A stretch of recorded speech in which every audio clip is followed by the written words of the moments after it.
কটায় নেবো বলেছিলাম? কারোর কাছে নেই? নটাতেই বলেছিলেন স্যার। নটাতেই বলেছিলাম, তাই ঠিক আছে।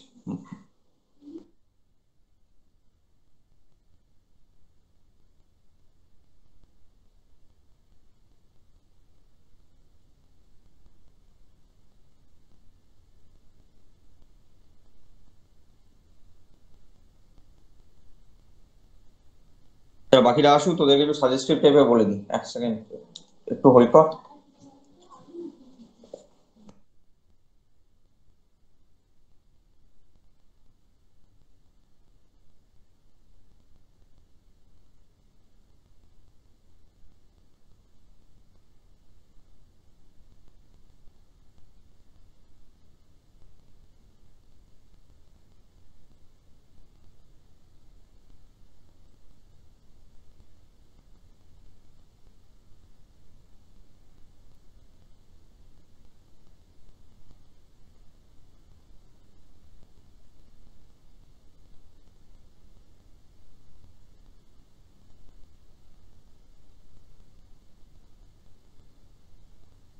হ্যাঁ, সিসি 7টা দেখ। সিসি 7-এ দেখবি ডিএনএ রেপ্লিকেশনে নানা রকমের এনজাইমস এর নাম লেখানো হয়েছিল। ঠিক আছে, ওই ওই এনজাইমস গুলোর কোনটার কি কাজ, যেরকম ধর টোপোআইসোমারেজ আছে, টোপোআইসোমারেজ আবার নানা রকমের আছে, ঠিক আছে, রেপ্লিকেজ আছে, হ্যাঁ, হেলিকেজ আছে, গাইডেজ আছে। এই এনজাইমস গুলো কোনটার কি ধরনের রোল প্লে করছে, 1 নম্বরের কোশ্চেন তো সব। 15টা কোশ্চেন থাকবে, তোদের 10টা অ্যান্সার করতে হবে। সেন্ট পলসের জন্য এটা। হ্যাঁ, সবই 1 নম্বরের কোশ্চেন। ঠিক আছে, এই জায়গাটা একটু কিন্তু ভালো করে পড়তে হবে। ঠিক আছে, তারপরে বিভিন্ন রকমের যে পলিমারেজ গুলো আছে, ডিএনএ পলিমারেজ, আরএনএ পলিমারেজের যে সাব ইউনিট গুলো আছে, সেগুলো প্রত্যেকটা রোল কি সেটা। ইউক্যারিওটিক আর প্রোক্যারিওটিকের রেপ্লিকেশন, ট্রান্সক্রিপশন, ট্রান্সলেশনের মধ্যে মেইন ডিফারেন্স গুলো কি? 1 নম্বর আছে, দুটো করে ডিফারেন্স লিখলেই হয়ে যাবে। ঠিক আছে, ইউক্যারিওটস আর প্রোক্যারিওটস। তারপরে আমাদের যে সিকোয়েন্স গুলো আছে, ঠিক আছে, টিম্নো বক্স থেকে শুরু করে কনসেনসাস সিকোয়েন্স যেগুলো আছে, সেই সিকোয়েন্স গুলো। এসআইআরএন এর ডেফিনেশন, এমআইআরএন এর ডেফিনেশন, এটাও লাগবে। মানে ডেফিনেশন বা এটা কি রোল প্লে করে সেটা আর কি। ঠিক আছে, ল্যাকোপেরনের যে অ্যাক্টিভেটরটা কে? ঠিক আছে, আর্টিফিশিয়াল অ্যাক্টিভেটর যেটা আছে ল্যাকোপেরনের, সেটা কে? এটাও লাগবে।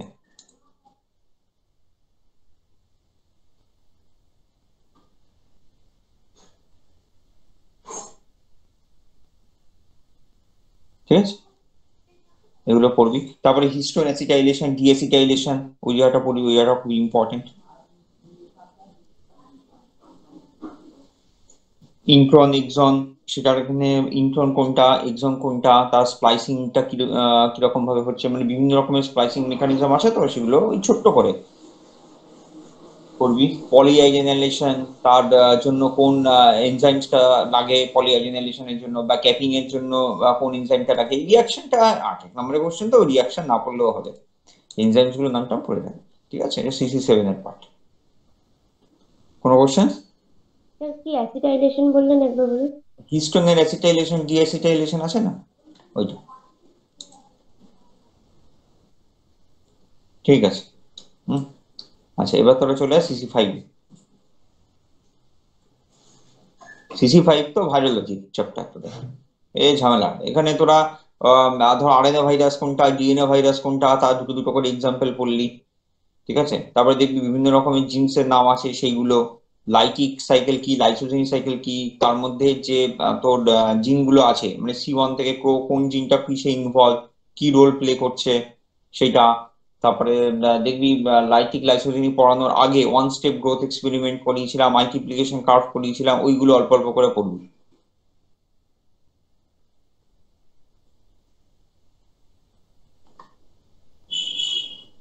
ঠিক আছে, ডবল স্ট্যান্ডার্ড ভাইরাসের একটা নাম, সিঙ্গেল স্ট্যান্ডার্ড ভাইরাসের নাম, ডিএনএ ভাইরাস একটা, আরএনএ ভাইরাস একটা, এগুলো। প্রায়ন, ভাইরয়েডস, এগুলোর ডেফিনেশন। আর এমনি যে ভ্যাকসিনেশন যেটা আছে, ভ্যাকসিন আছে, নানা রকমের ভ্যাকসিন আছে, সেইগুলো কিল করা ভ্যাকসিন বা লাইভ ভ্যাকসিন যেগুলো আছে, সেগুলোর ডেফিনেশন, তার সাথে তার এক্সাম্পল, কোনটার কি রোল। ঠিক আছে, প্রায়নটাও পড়িস। এই তো। এরকম পড়িস তাহলেই হবে।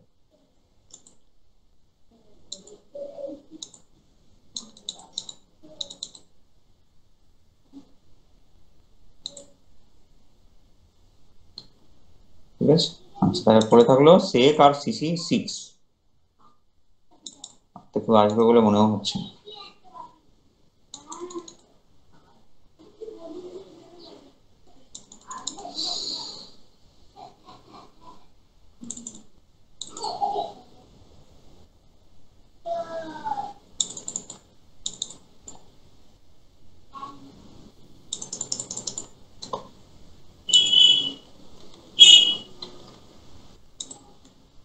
আচ্ছা এবার তোরা চলে আস CC6 এ। CC6 তো অনেকটাই বড়। এখানে ওই নানা রকমের যে মাইক্রো অর্গানিজমস গুলো আছে, বিভিন্ন রকমের ক্যাটাগরিক্যালি যে মাইক্রো অর্গানিজমস গুলো আছে, সেই মাইক্রো অর্গানিজমস আর তাদের রোল, ঠিক আছে, বিভিন্ন রকমের মানে ফটোট্রপস থেকে শুরু করে অটোট্রপস, তারপরে জেরোফাইলস, তারপরে তোর ওইগুলো কি নাম বলে, হ্যালোফাইলস, এই ধরনের মাইক্রো অর্গানিজমস, তাদের কেন, তার এক্সাম্পল, হ্যাঁ, তাদের ডেফিনেশনস, এই জায়গাটা পড়বি। ঠিক আছে, ইটিসির নানা রকম যে কমপ্লেক্স গুলো আছে, তার প্রত্যেকটা কমপ্লেক্সের একটা দুটো করে ইনহিবিটরের নাম, কোথায় কোন পজিশন ইনহিবিট করছে সেটা। পাস্তুর ইফেক্টটা পড়বি, পাস্তুর ইফেক্টটা কিন্তু দেওয়ার খুব চান্স থাকে সবার জন্য, পাস্তুর ইফেক্টটা খুব ইম্পর্টেন্ট। তারপরে এই যে লাস্ট পড়ালাম ডিফিউশন, প্যাসিভ ডিফিউশন বল, অ্যাক্টিভ ডিফিউশন বল, বা ফেসিলিটেটেড ডিফিউশন, তার দিকে একটা ডিফারেন্সও পড়িয়েছিলাম, সেই ডিফারেন্সটা ভালো করে পড়ে রাখ। ঠিক আছে, তার একটা একটা করে এক্সাম্পল, যে কোথায় প্যাসিভ সেলের মধ্যে কোথায় প্যাসিভ হচ্ছে, কোথায় অ্যাক্টিভ হচ্ছে, কোথায় ফেসিলিটেটেড হচ্ছে। ঠিক আছে, আচ্ছা এর সাথে সাথে তোর আমাদের দেখবি সায়ানো ব্যাকটেরিয়া বা পার্পল ব্যাকটেরিয়া ফটোসিনথেসিস পড়ানো হয়েছিল, ওই পার্টটা। তারপরে তোর গ্লাইকোলাইসিস যেটা আছে, তার সবকটা এনজাইমের নাম, সেখানে কোন কোন স্টেপ, যে স্টেপ গুলোতে এটিপি তৈরি হচ্ছে বা ইরিভার্সিবল স্টেপ, সেই স্টেপ গুলো ভালো করে পড়া।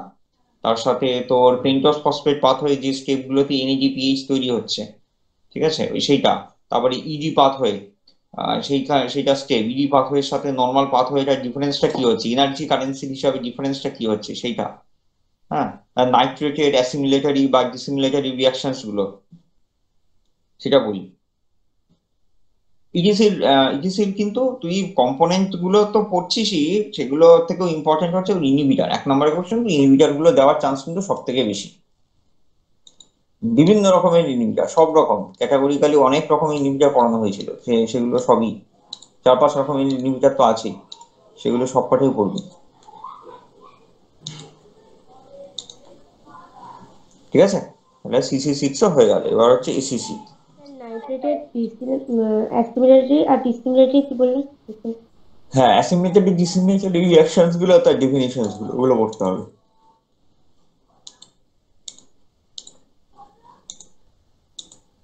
ঠিক আছে, আর তো পড়ে থাকলে এসিসি কে তো ফার্টিলাইজার যাদের আছে সেটাই খালি আমি একটু বলছি, ওইটা নিয়ে তো ওটার থেকে সাজেস্টিভ কিছু চাইলে বাকি যারা আছিস তারা একটু ঈশ্বরের সাথে কথা বলিস, দেবাশিস স্যারের সাথে কথা, দেবাশিস স্যার বলি, এপি স্যারের সাথে কথা বলিস। হ্যাঁ, এখানে তোর ধর আমাদের এসিসি তে বায়ো ফার্টিলাইজারের যে পার্টটা আছে, রাইজোবিয়ামের পার্টটা কিন্তু ভালো করে পড়বি। ঠিক আছে, ও কিরকম ভাবে নাইট্রোজেন ফিক্সেশন করে, কিছু রাইজোবিয়ামের যে সিম্বায়োটিক অ্যাসোসিয়েশনস গুলো আছে তার কিছু নাম, সেই জায়গাটা কিন্তু পড়তে হবে এখানে। তার সাথে বিভিন্ন রকমের দেখবে অনেক রকমের মিডিয়াম গেছে, সেই মিডিয়াম, তার কম্পোজিশন, এবং তার সেই মিডিয়ামের রোল কি, মানে কোথায় কোন অর্গানিজমের ক্ষেত্রে ও রোলটা প্লে করছে সেইটা। এন্ডোমাইক্রোরাইজা, একটেন্ডোমাইক্রোরাইজা, একটোমাইক্রোরাইজা, এই মাইক্রোরাইজার গুলোর মধ্যে ডিফারেন্স কি, তার সাথে তার একটা করে এক্সাম্পল, অ্যাসোসিয়েশনটা একটা করে এক্সাম্পল, সায়ানোব্যাকটেরিয়াল অ্যাসোসিয়েশনের এক্সাম্পল। তারপরে তোর এই অ্যাজোলা বল বা অ্যাজোটোব্যাকটেরিয়াম বল বা সায়ানোব্যাকটেরিয়া বল, এগুলোকে ফার্টিলাইজার হিসাবে তুই কি করে কাজ করছিস। হ্যাঁ, মিডিয়ামের কম্পোজিশন তো পড়ছিসই। ঠিক আছে, ক্রপ রোটেশন টেকনিক, এটাও ইম্পর্টেন্ট। ঠিক আছে, ফসফেট সলিউলাইজিং মাইক্রো অর্গানিজমস কি, তার এক্সাম্পল কি। ঠিক আছে, এটা তো একটা গ্রুপ অফ মাইক্রো অর্গানিজমস, সেটার এক্সাম্পল কি। হ্যাঁ, লাস্ট কোয়েশ্চেনটা কি বললেন? ফসফেট সলিউলাইজিং মাইক্রো অর্গানিজমস কি, তার এক্সাম্পল কি, তার আইসোলেশনের মিডিয়াম কি আছে, মানে মিডিয়ামের কম্পোজিশন পড়বার সময় ওটা কিন্তু পড়ে নিবি। বায়োপেস্টিসাইডস কি, এটা আমি এখনো পর্যন্ত পড়াইনি তোদেরকে, আরেকটা দিন লাগবে। বায়োপেস্টিসাইডস কি আর তোর তার এক্সাম্পল কি, ঠিক আছে?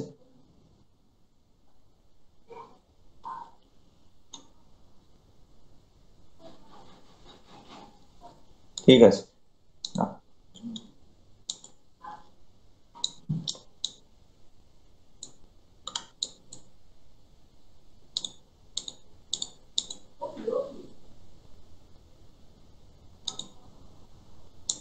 ঠিক আছে।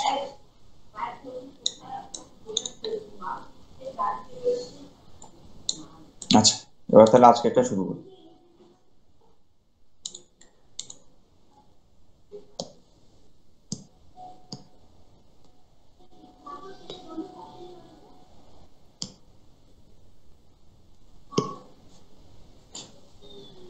এমআইআরএনএ আর এসআইআরএনএ প্রসেসিং এর তোদের একটা পার্ট ছিল, ঠিক আছে?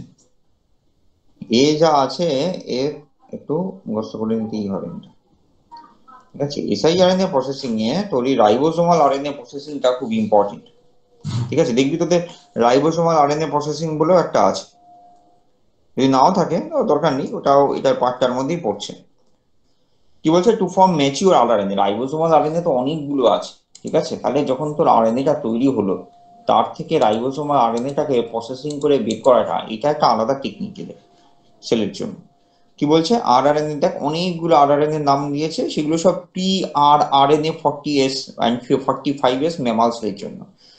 সেখান থেকে আমার নানা রকম ক্লিভেজ সাইটের মধ্যে দিয়ে আমাদের তৈরি হচ্ছে। এই ক্লিভেজ সাইট গুলো নর্মালি ইন্টারনাল এক্সন যেরকম থাকে, সেরকম এখানেও স্পেসার বলে কিছু পজিশন থাকে, ঠিক আছে? সেই স্পেসারের থ্রু দিয়ে কিন্তু এই কাজগুলো হয়। দেখ লেখা আছে ইটিএস বা আইটিএস। আইটিএস হচ্ছে ইন্টারনাল স্পেসার, ইটিএস হচ্ছে external spacer. This can be done in two pathways. একটা pathway 1 begins by the cleavage at the 3 site 3.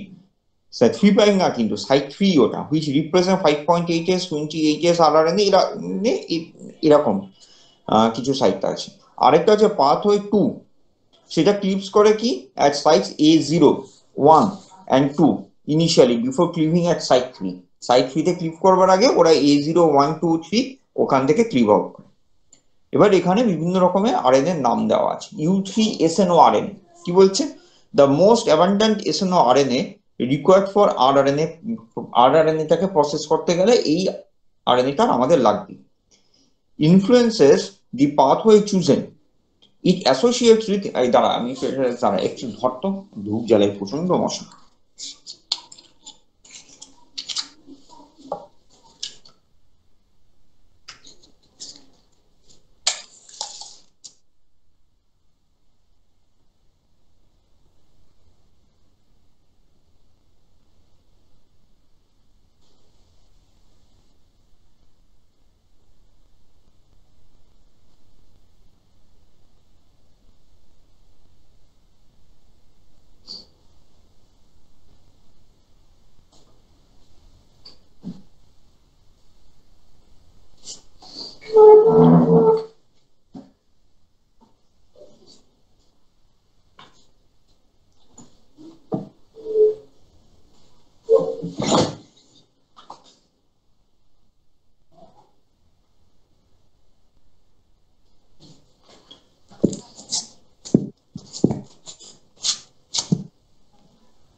তাহলে দেখ U3SNO RNA কি করছে, influence the pathway chosen. It associates with pRNA through protein-protein interactions as well as base pairing.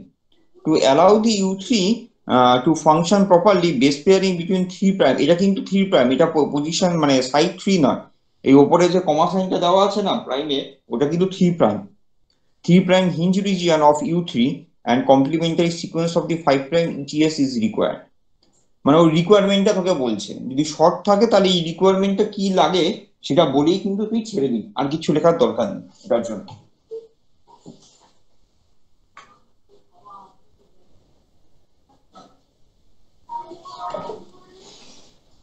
ঠিক আছে, তাহলে however pairing between the 5' hinge and hinge of U3 and 5' ETS may occur but is not necessary for function. Nucleolin and abundant phosphoprotein binds to the pre-RNA immediately after transcription and facilitates the base pairing between the U3 sRNA hinge region and the ETS. তাহলে এই এটা গেল হচ্ছে U3 SNO-RNA তার রোলটা কি হচ্ছে, এই তোর আমাদের যে প্রসেসিংটা হচ্ছে RNA সেই প্রসেসিংটাতে। নেক্সট হচ্ছে আমরা আরেকটা পার্ট 2টাতে পড়েছিলাম সাইট এ রয়েছে। সাইট এটা কি কাজ করছে, the area where 5' ETS is cross-linked to U3 is known as site A and is sometimes cleaved in a primary processing event in mammalian pre-rRNA. The cleavage of this site is dependent on U3, U14, E1, E3 SNO-RNA। এই এতগুলো SNO-RNA এর উপর depend করে ও কিন্তু finally ক্লিভড out হয়, মানে site এতে।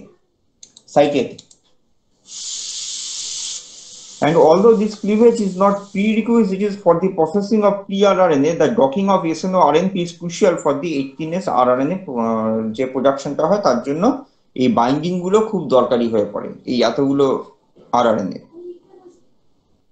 Shortly after the A' cleavage, the 3' ETS is cleaved at the T1 by U8 SNO-RNA। এই যে T1 বলছে বা A বলছে এগুলো সব হচ্ছে সাইট। হ্যাঁ, আমাদের যে rRNA-টার যে তৈরি হচ্ছে নেসেন্ট rRNA যেটা তৈরি হচ্ছে এগুলো কিন্তু সবই হচ্ছে ওর সাইট।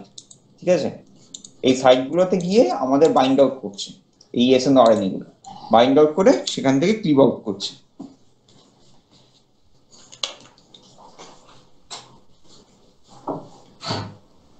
আচ্ছা, নেক্সট হচ্ছে বা সাইট A0, 1 and 2 ক্লিভেজ। এটাও খুব important.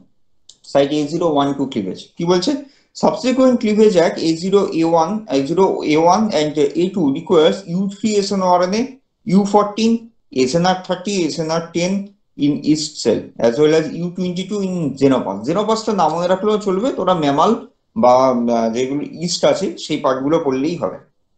The cleavage of this site is coordinated to result in a mature 18S rRNA। দেখ এইখান থেকে সব থেকে বেশি ইম্পর্টেন্ট কোন পার্টগুলো, সব থেকে বেশি ইম্পর্টেন্ট হচ্ছে যে তোর এই যে ক্লিভেজ গুলো হচ্ছে সেই ক্লিভেজ গুলো কোন সাইটে হচ্ছে সেটা একটা ইম্পর্টেন্ট, কে করছে সেটা একটা ইম্পর্টেন্ট, আর করবার পরে আলটিমেটলি আমি কোন ধরনের rRNA গুলো এখান থেকে প্রোডাকশনে পাচ্ছি। এই তিনটে জায়গা খুব ইম্পর্টেন্ট, যে কোন সাইটে ক্লিভেজ হচ্ছে, কে ক্লিভেজ করছে, আর করবার পরে আলটিমেটলি আমার কোন ধরনের rRNA গুলোর প্রসেসিংটা এখানটাতে তৈরি হচ্ছে। এখানে যেরকম 18S বলেছে, ঠিক আছে। আর সাইট গুলো তো বলাই আছে A0, 1 আর 2 ক্লিভেজের জন্য, আর তার সাথে তোর অতগুলো SNO-RNA লাগছে। SNO-RNA এর বাইরেও বেশ কিছু আছে প্রোটিন প্রোডাক্ট, সেগুলো লাগছে এখানটাতে। আচ্ছা, A0 cleavage requires box A and U3 SNO-RNA. If box A of U3 is mutated, A0 cleavage is inhibited. While 20S pre-rRNA accumulates, it is not processed into 19S rRNA, and the cleavage at sites and 2 are also inhibited. এগুলো কি করে বুঝেছে, এগুলো সব mutation করে বুঝেছে যে কোন সাইটটা আমার দরকার ফর মানে যে প্রসেসিংটা। ধর তুই দেখতে পাচ্ছিস যে 18S rRNA আমার প্রসেসিং হচ্ছে, ওই অমুক যে আরএনএটা তৈরি হয়েছে সেই আরএনএ থেকে আলটিমেটলি আমার 18S rRNA-টা প্রসেসিং হয়েছে। তো তুই দেখতে পারলি, তুই এটাও আইডেন্টিফাই করতে পারলি যে কোন কোন SNO-RNA সেখানটাতে ইনভলভ আছে এই প্রসেসিং এর কাজটা করবার জন্য। কিন্তু এরা যে কোন সাইটটা ক্লিভেজ করছে সেটা বুঝবি কি করে, আর সেই সাইটটার কোনো আলটিমেটলি কোনো রোল আছে কিনা সেটাও বুঝতে হবে। তো তার জন্য কি করা হয়, খুব সিম্পল, সেখানে মিউটেশন করা হয়। যেহেতু মিউটেশন করে দিলি তাহলে যদি তারপরেও ক্লিভেজ হয় তার মানে ওই সাইটটা বেসিক্যালি কোনো রোল নেই। আর যদি মিউটেশন করবার পরে দেখা যায় যে ক্লিভেজটা ইনহিবিটেড হয়ে গেছে তাহলে কিন্তু ওই সাইটটা তাহলে ভালো রোল আছে। এখানটাতে সেগুলো সব মিউটেশন করেই পেয়েছে এই জিনিসগুলো। The mechanisms for the cleavage of site 1 is not এই একটু ধর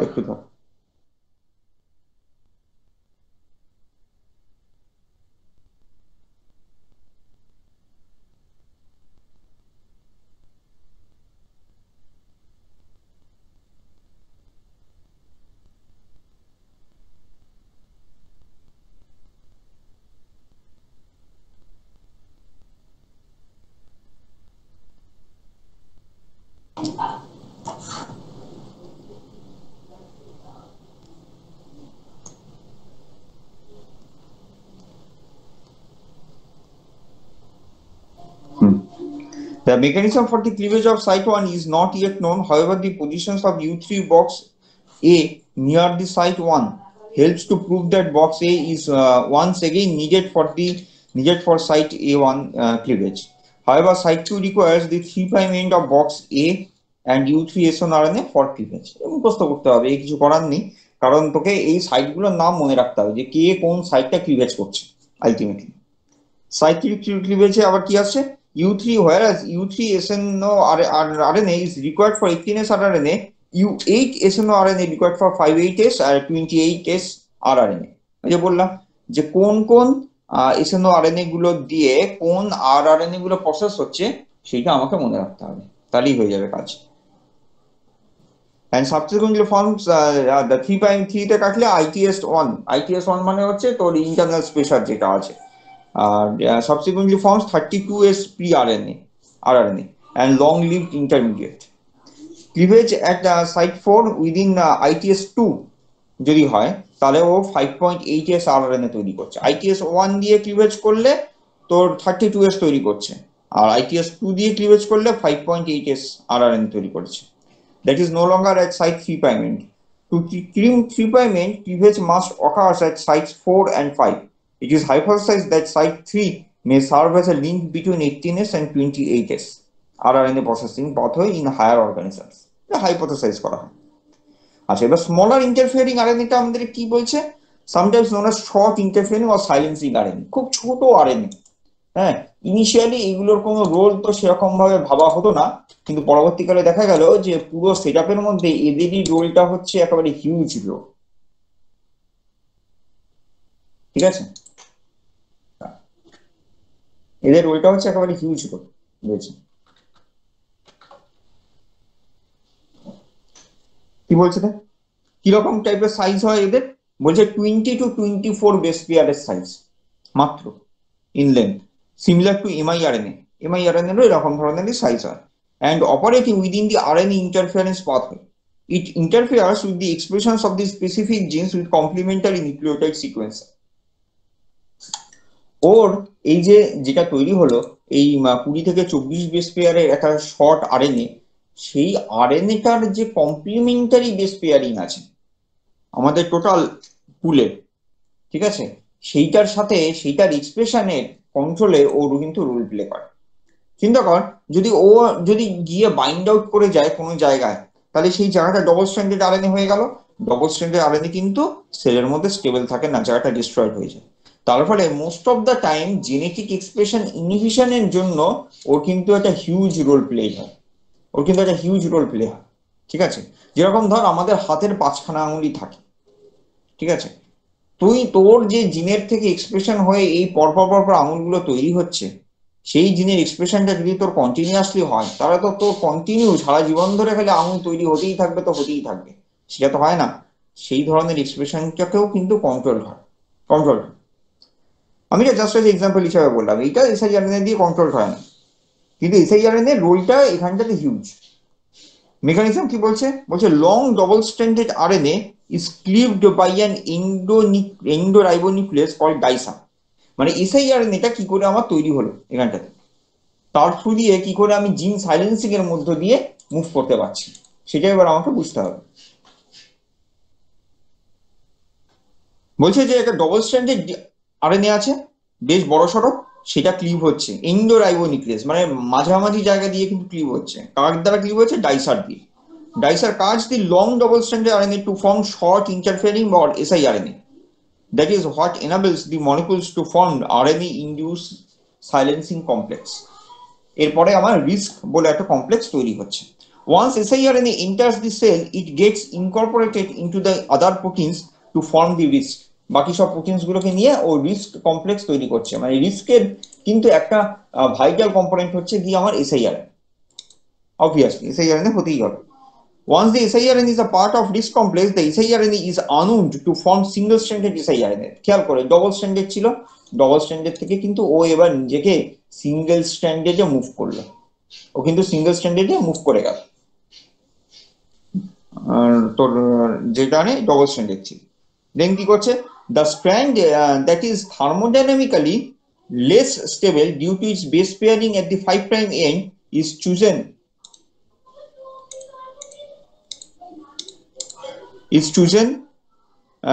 to remain part of the risk complex. ঠিক আছে, 5 প্রাইম এন্ডের পার্টটা কিন্তু রিস্ক কমপ্লেক্সের মধ্যে পড়ে যাচ্ছে। The single stranded siRNA which is part of the risk complex now can scan and find a complementary mRNA. এইবার এই যে 5 প্রাইম এন্ড যেটা কিনা কমপ্লেক্সটার মধ্যে পার্ট হিসাবে পড়ে গেছে এবং ও তো সিঙ্গেল স্ট্র্যান্ডেড হয়ে বসে আছে, আগে আনউইন্ড করে ফেলেছে নিজেকে, সেই জায়গাটা দিয়ে ও কিন্তু স্ক্যান করতে থাকবে কন্টিনিউয়াসলি যে কোথায় ওর কমপ্লিমেন্টারি বেস পেয়ারিং আছে। ঠিক আছে, ওর কমপ্লিমেন্টারি বেস পেয়ারিং কোথায় আছে।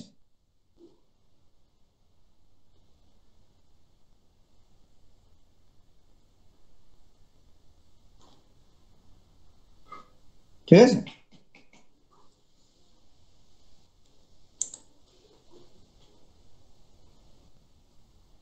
next, once the single stranded siRNA binds to its target mRNA, it induces mRNA cleavage. এবার ধরো ও কমপ্লিমেন্টারি সিকোয়েন্স পেয়ে গেল, তাহলে এবার কি হবে, ও গিয়ে পয়েন্টটাতে বাইন্ড করবে, এটাই স্বাভাবিক। বাইন্ড করে গেল, তারপরে কিন্তু ও ওটাকে ক্লিভেজ করা শুরু করে দেবে। Once the single stranded siRNA binds to its target mRNA, it induces mRNA cleavage. The mRNA is now cut and recognized as abnormal by the cell. This causes degradations of the mRNA and in turn no translations of that mRNA into amino acids or in the proteins form. তাহলে silencing হয়ে গেল, জিনটা পুরো silencing হয়ে গেল। আরএনএটা কিন্তু তৈরি হলো, কিন্তু সেই আরএনএটা কিন্তু তো টোটালি ব্রেকডাউন হয়ে গেল। এখানে দেখ ছবিটা দেওয়া আছে, ডবল স্ট্র্যান্ডেড আরএনএ ছিল, হেয়ারপিন ফর্ম যেই করেছে ডাইসার এসে ওকে ক্লিপ করে দিয়েছে। এবার অ্যাগো প্রোটিন এই সমস্ত মিলিয়ে রিস্ক বলে তৈরি করেছে। দেখ 5 প্রাইম এন্ডটা ওই পি বলে যেটা লেখা আছে ওটা হচ্ছে 5 prime site of that single stranded siRNA। ঠিক আছে, ওটা দেখ বাইরে বের করা আছে, আর 3 প্রাইম এন্ডটা অ্যাগো প্রোটিন ভেতরে ঢোকানো আছে। ওইটা দিয়ে ওরা খুঁজে বেড়াচ্ছে, এই রিস্ক কমপ্লেক্সটা দিয়ে খুঁজে বেড়াচ্ছে যে কোন এমআরএনএটার সাথে ও নিজে কমপ্লিমেন্টারি। যেই পেয়ে গেল তেমনি ওই এমআরএনএটার সাথে বাইন্ড করে গেল, বাইন্ড করে সেই এমআরএনএটাকে কাট করে দিল। যেই কাট করে দেবে অমনি কিন্তু আমার জিন সাইলেন্সিং হয়ে যাবে, সেল ওই এমআরএনএটাকে ডিস্ট্রয় করে দেবে, ওটাকে আর রাখবে না। সেল কিন্তু ওই এমআরএনএটাকে আর রাখছে না। ঠিক আছে, ছবিটা ভালো করে দেখ, বুঝতে পারলি? কোনো অসুবিধা থাকলে বল। এইভাবে আমার জিন সাইলেন্সিং হচ্ছে। এই কথাটা এই জায়গাটাকে তোদেরকে একটু পরীক্ষার সময় ঘুরিয়েও বলতে পারে যে এসআইআরএনএ ইনডিউস জিন সাইলেন্সিং কিভাবে হয়, বা জিন সাইলেন্সিং কি করে হয়, যে কোনো একটা মেকানিজম দেখো। এমআইআরএনএ থ্রু দিয়েও হয়, এসআইআরএনএটা এইভাবে করে। এসআইআরএনএটা কিন্তু খুব ইম্পর্টেন্ট, আর তার মধ্যে ডাইসার আর রিস্কের রোলটা। ঠিক আছে, আচ্ছা এইখানটাতে এই যে পোস্ট ট্রান্সক্রিপশনাল জিন সাইলেন্সিং, এইখানটাতে এই ওপরের ছবিটার পুরো ডিসক্রিপশনটা দেওয়া আছে যে কি করে ডাইসার আর রিস্ক দিয়ে ওই কাজটা করছে। ঠিক আছে, অনেক সময় ডাইসার মলিকুলও হেল্প করে তোর ওই জায়গাটাকে খুঁজে বার করতে, রিস্ক কমপ্লেক্সটাকে সাথে নিয়ে।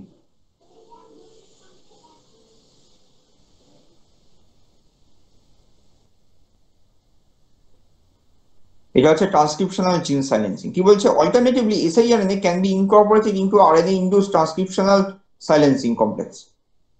মানে রিস্কে যাচ্ছে না, ও RITS এ এসছে, RNA ইনডিউসড ট্রান্সক্রিপশনাল সাইলেন্সিং কমপ্লেক্সে। An active RITS complex will trigger the formation of heterochromatin around DNA matching the siRNA, effectively silencing the genes in the regions of the DNA. মানে সেক্ষেত্রে ও DNA এর সাথে interact করছে, এতক্ষণ তো RNA এর সাথে ইন্টারঅ্যাকশন হচ্ছিল, এবার কিন্তু ও ডিএনএ এর সাথে ইন্টারঅ্যাকশন করে সাইলেন্সিং করাচ্ছে। ঠিক আছে, যদি RITS এর থ্রু দিয়ে যায়, RNA induced transcriptional silencing RITS এর থ্রু দিয়ে যদি যায়, আর যদি ও রিস্কের থ্রু দিয়ে যায় তাহলে কিন্তু ও ওকেই ইয়ে করছে।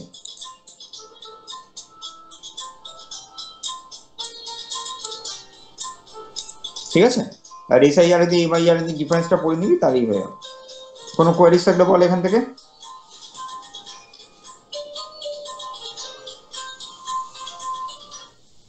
হ্যালো, হ্যাঁ, এই কোথায় ও মামি ফোন করেছে ও আমাকে কংগ্রেচুলেট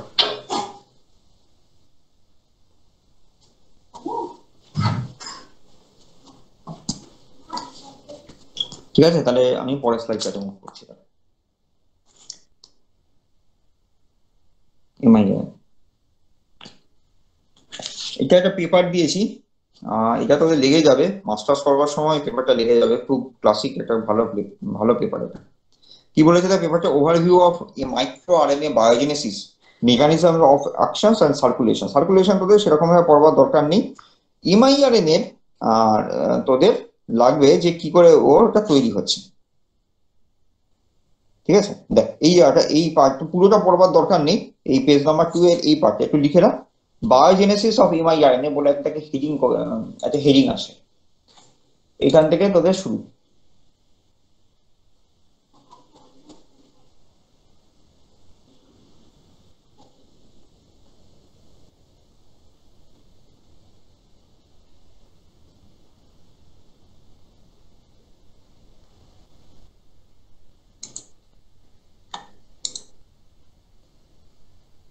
ঠিক আছে কি বলছে দেখ miRNA biogenesis starts with the processing of RNA polymerase 2 and 3 transcripts post or co-transcriptional.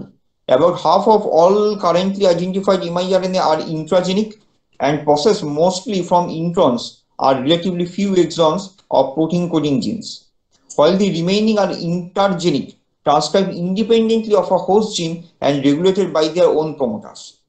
কিছু আছে ইন্ট্রাজেনিক ঠিক আছে সেগুলো normally most of the time intron থেকেই শুরু হচ্ছে আর কিছু এক্সন থেকে পাচ্ছি আমি আর কিছু আছে ইন্টারজেনিক কিন্তু সংখ্যা খুবই কম sometimes miRNA are transcribed as one long transcripts called clusters which may have similar seed regions and in which case they are considered as a family এইটুকু পর্যন্ত পড়তে হবে আচ্ছা এটা ক্যানোনিক্যাল পাথওয়ে আছে দেখ ফিগার 1 এ এই যে এটা হচ্ছে ফিগার 1 নানা রকম আছে 3 রকম পাথওয়ের কথা বলেছে দেখ আমাদের দুটো নন ক্যানোনিক্যাল একটা তোর ক্যানোনিক্যাল পাথওয়ের কথা বলেছে ঠিক আছে এটা পড়তে পারলে পড়বি নয়তো এটা দরকার নেই এটা তোদের জন্য লাগে না এটা মাস্টার্স এর জন্যই লাগে না তো পড়েই নি সেটা কাজ কর এই ছবিটা পড়ে নে তাহলেই হয়ে যাবে ঝামেলা মিটে যায় ঠিক আছে এই ছবিটা পড়বি আর এই ফিগারের যে লেখাটা আছে সেটা পড়বি দেখ এখানে কি হচ্ছে আমি বলে দিচ্ছি কি বলছে দেখ দেখ এসএইচআরএনএ আছে ঠিক আছে এসএইচআরএনএ দিয়ে আসছে দেখ 5 প্রাইম এন্ডটা হচ্ছে যেদিকে রেড ডটেড আছে সেটা হচ্ছে 5 প্রাইম এন্ড আর আরেকটা দিক হচ্ছে গিয়ে তোর পলিঅ্যাজিনাইলেশন হয়েছে এবার DGCR2 ড্রসা বলে একটা প্রোটিন আছে সে গিয়ে বাইন্ড আউট করেছে ওটার সাথে বাইন্ড আউট করে দেখ ওকে ফোল্ড আউট করে দিয়েছে ফোল্ড আউট করে ও এক্সোপ্রোটিনের থ্রু দিয়ে নিউক্লিয়াস থেকে বাইরে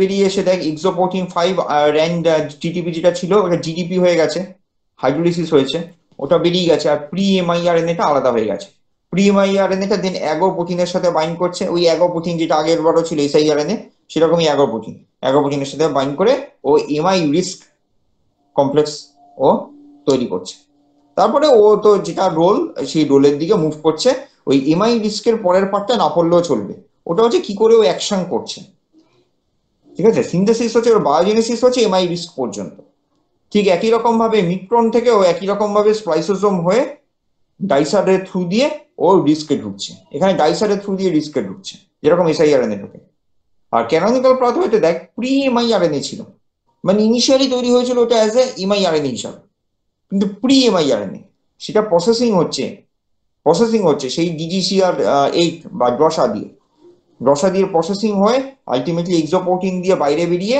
সেই ডাইসার হয়ে ও এমআই রিস্কে ঢুকছে ঠিক আছে আর আরেকটা হচ্ছে তোর ক্যাপিং করা আমাদের ক্যাপিং এ আমাদের 5 প্রাইম এন্ডে ক্যাপিং হতো সেই ক্যাপিং এ আমাদের গুয়ানোসিন রেসিডিউতে ক্যাপিংটা হতো মিথাইলেশন হতো প্রি এমআইআরএনএ সেখানটাতে বাইন্ড করে এক্সোপ্রোটিন হয়ে বাইরে বেরিয়ে আসছে ডাইসার হয়ে ভেতরে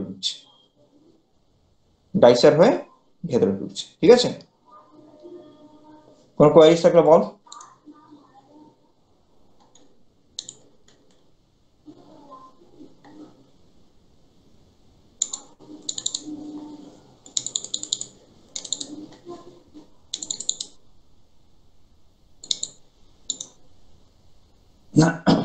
কোয়ারিজ থাকলে বল এটা নিয়ে।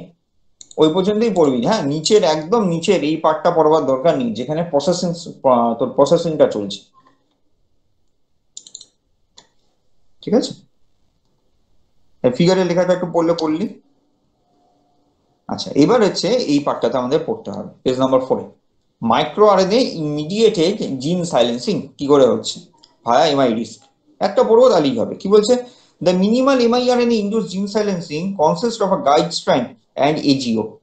The target specificity of MI risk is due to its interactions with complementary sequences on the target mRNA. এটাও কিন্তু ঠিক একই রকম ভাবে mRNA-টা ঠিক একই রকম ভাবে কাজ করছে।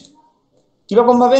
তোর ওই টার্গেট সিকোয়েন্সটাকে ধরছে, ওর সিঙ্গেল স্ট্র্যান্ডেড আছে, তার কমপ্লিমেন্টারি সিকোয়েন্স কি আছে সেটাকে ধরবে। The degree of MRE complementary determines whether there is ago-2 protein silencing, dependent silencing of target mRNA or MI risk-mediated transcriptional inhibition and target mRNA decay. A fully complementary miRNA MRE interaction induces ago-2 endonuclease activity and targets mRNA cleavage.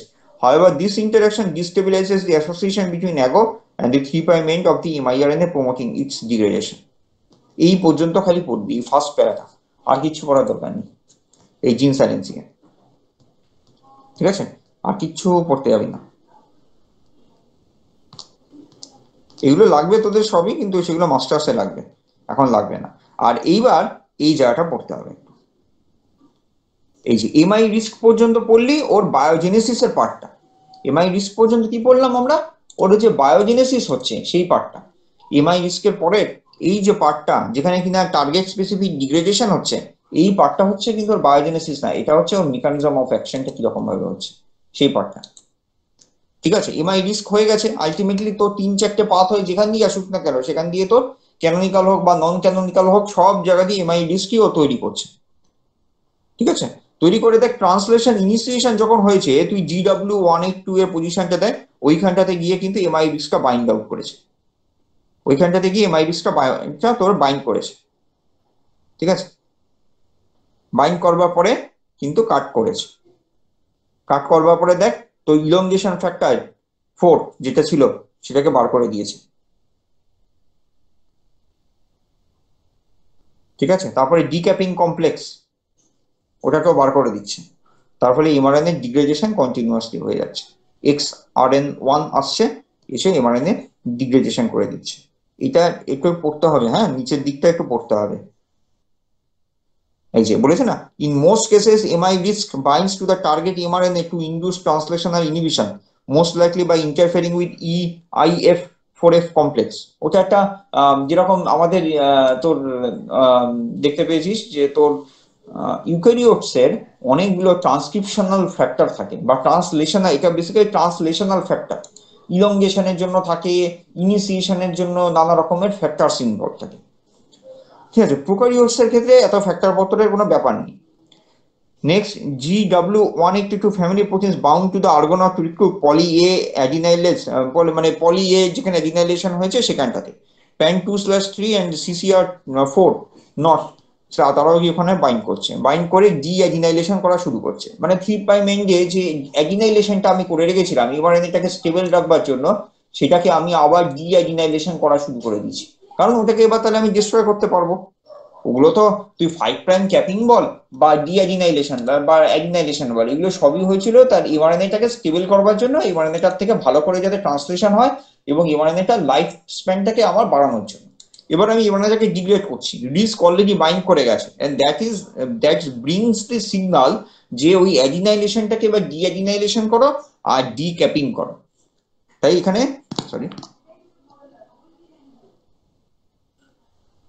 এখানে তাই এরকম দুরকম ধরনের protein তৈরি হচ্ছে,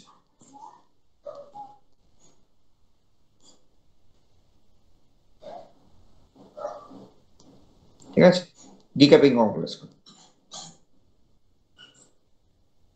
ঠিক আছে?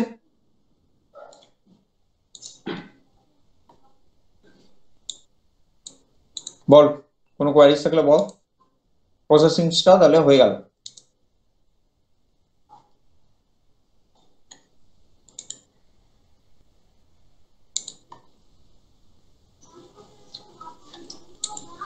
প্রসেসিংটা তাহলে হয়ে গেল কিন্তু, হ্যাঁ।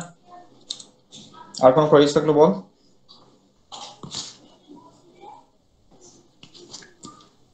তাহলে কিন্তু ভালো করে এই জায়গাটা দেখে নিবি, হ্যাঁ, বায়োজেনেসিস অফ এমআইআরএনএটা পড়ছিস, আর ক্যানোনিক্যাল পাথওয়ে নন ক্যানোনিক্যাল পাথওয়ে ভেতরটা পড়বার দরকার নেই, এই ছবিটা পুরোটা পড়বি, ছবিটা দুটো ভাগ করে পড়বি।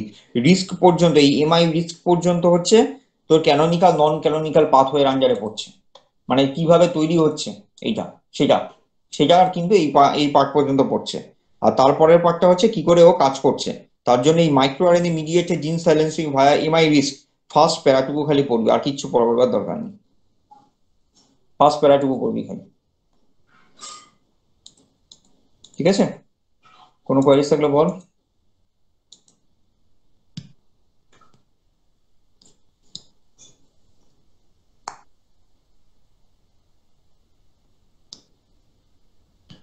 ঠিক আছে, রাখলাম তাহলে, হ্যাঁ।